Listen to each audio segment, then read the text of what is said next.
BlackRock is buying up Bitcoin like nothing we've ever seen before. Since they launched their spot ETF in January, as of today, they've already accumulated 2.5% of the entire supply. Some of the real Bitcoin OGs out there, developers, are also concerned, but you're not going to believe why they really want Bitcoin. I'm going to get into that, but first, let me give you some context and explain to you what they've been doing. Not too long ago, they released a report on Bitcoin, and it wasn't just any report, and their tune has really changed over the years. This was packed with snippets of why they're pushing Bitcoin as unique diversifier. They aren't just pushing it as digital gold. They have a bigger play here. And that's where you need to understand the bigger picture here. Because when BlackRock speaks, there's always an underlying motive that's not always obvious. Heidi made a video about this, breaking down the report in much more detail. But one of the more telling things was in the small print. BlackRock had in there's no guarantee that the current 21 million supply cap for Bitcoin will never be changed. Now you may think, yeah, so what? Bitcoin is decentralized, it can't be changed. But that brings me on to my next point. BlackRock's influence over Bitcoin Core. Now this is not to be taken lightly. One of Bitcoin's first 5 developers who spoke to Satoshi directly, Amir Taki, posted on X recently about his concerns about this. Take a look at his post right now.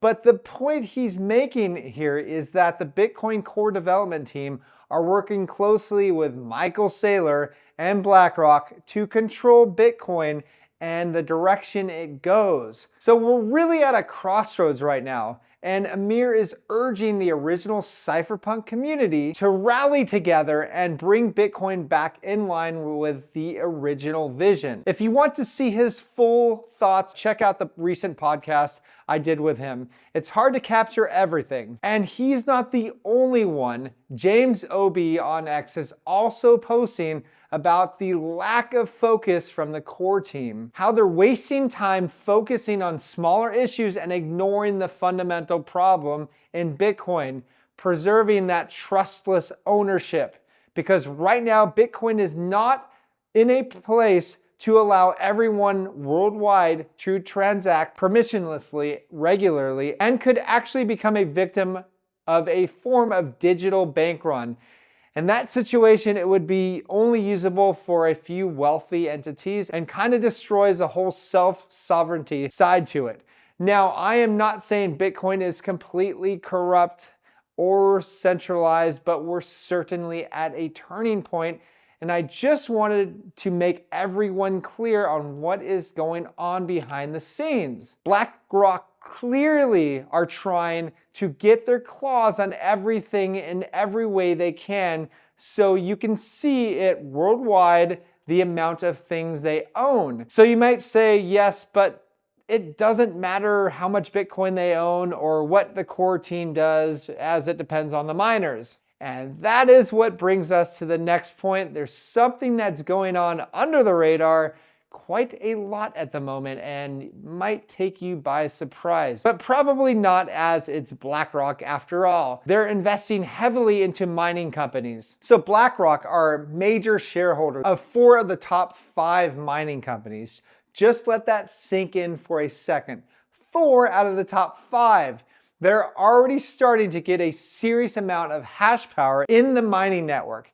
While they're not on the scale of Foundry or Antpool, they're probably not stopping where they are right now. So the biggest mining company out of the bunch is Mara, and they've got close to about 6% of the Bitcoin network hash rate. So when did BlackRock first start buying shares of the company? Back in 2021, they made their first purchase. It was just for 6.7% of the company. Then in 2022, they increased that to 7.4%. 2023, they bought even more and own 8.1%. Now there's a big change in 2024, and they just increased their shares massively, and they own almost 15%. And guess who's the second largest shareholder? That's right, Vanguard! But since BlackRock's first bought Mara, they've almost doubled their holdings. Also in the year, they launched their Bitcoin ETF, and combined with the fact that they have a strong influence over Bitcoin Core, things are starting to get concerning. That technically means that BlackRock, through just one of their companies, owns almost 1% of the Bitcoin mining hash rate. That's not even including the other three, and who knows what else they actually have their hands in. Regardless, they're definitely not going to be stopping there unless things change. Their influence over the network is only going to grow. So what's their end goal with all of this? It's pretty clear at this point that they're trying to do whatever they can to get more influence over the network. From holding a huge portion of the supply, having influence over the Bitcoin Core development team, and also heavily investing into mining companies. From what they're doing, it looks like they're trying to turn Bitcoin into just another Wall Street tool. Bitcoin is more than that, and we've got to try to do our part by reigniting the cypherpunk philosophy and reminding everybody why it was created in the first place. Do not forget the financial crisis of 2009 and what a disaster that was and how corrupt the current system is. Because in its current form, Bitcoin isn't looking like much of a threat to that current fiat system. So let me know your thoughts in the comments below. What do you think about this whole situation with Bitcoin and BlackRock? And I really urge you to check out my interview with Amir Taki. Listen to his thoughts and views, and let's try to reignite that original vision before it gets lost.